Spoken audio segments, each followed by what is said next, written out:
മറ്റൊരു വാർത്തയിലേക്ക്. എറണാകുളം കാലടിയിൽ വോട്ടർമാരിൽ നിന്നും വ്യത്യസ്തനാവുകയാണ് ജയന്തൻ നമ്പൂതിരി.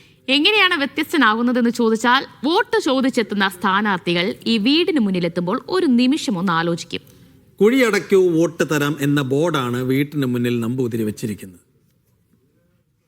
കാലടിയിലെ തലയാറ്റുംപള്ളി മനയിൽ ജയന്തൻ നമ്പൂതിരിയുടെ വീടിന് മുന്നിലാണ് വളരെ വ്യത്യസ്തമായ ബോർഡ് വെച്ചിരിക്കുന്നത്.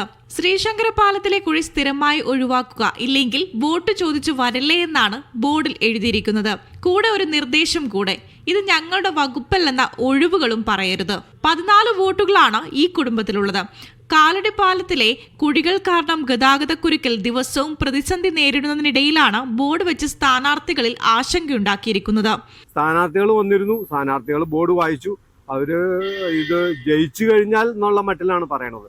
പക്ഷെ അത് എനിക്ക് അത്ര താല്പര്യമില്ല. ഇത് ഇതിനു മുമ്പ് തന്നെ ഇതിന് പരിഹാരം കാണണം. ജയിച്ചു കഴിഞ്ഞിട്ടുള്ള ഒരു വാഗ്ദാനം എനിക്ക് അത്ര വിശ്വാസം തോന്നുന്നില്ല. കാലടി ടൗൺ ജംഗ്ഷനിൽ നിന്ന് ഇരുഭാഗത്തേക്കും പലപ്പോഴും 2 കിലോമീറ്ററോളം ദൂരത്തിൽ ഗതാഗതക്കുരുക്ക് നീളും. നെടുമ്പാശ്ശേരി വിമാനത്താവളത്തിലേക്ക് പോകുന്നവരും കാലടിയിൽ കുടുങ്ങുകയാണ്. കാലടിയിൽ പുതിയ പാലത്തിന്റെ നിർമ്മാണം നടക്കുന്നുണ്ട്. വോട്ട് തേടിയെത്തുന്ന സ്ഥാനാർത്ഥികൾക്ക് മുന്നിലേക്ക് തന്റെ ആവശ്യം കൃത്യമായി സൂചിപ്പിക്കുകയാണ് ജയന്തൻ നമ്പൂതിരിയും കുടുംബവും. മീഡിയ 1 കൊച്ചി. ഒരു വോട്ടറുടെ ന്യായമായ ആവശ്യം എനിക്ക് കണ്ടിട്ട് അതാണ് തോന്നിയത്. എന്ന് നമ്പൂതിരി എന്തായാലും സർജിക്കൽ സ്ട്രൈക്കാണ് നടത്തിയിരിക്കുന്നത്. ഭരണകക്ഷിയിലുള്ള ആളുകൾ വോട്ട് ചോദിച്ചു വരാൻ അല്പം മടിക്കും അല്ലെ. ഞാനൊരു ബോർഡ് വയ്ക്കുന്നുണ്ട്, ഏതാ അറിയോ? നായശല്യം, തെരുവ് നായശല്യം ഒന്ന് പരിഹരിക്കണം. അത്രയ്ക്കുണ്ട്. ഒരുപാട് ബോർഡുകൾ ഉയരേണ്ട സമയമായിട്ടുണ്ട് ആ വിഷയത്തിൽ. എന്തായാലും ഇതിനകത്ത്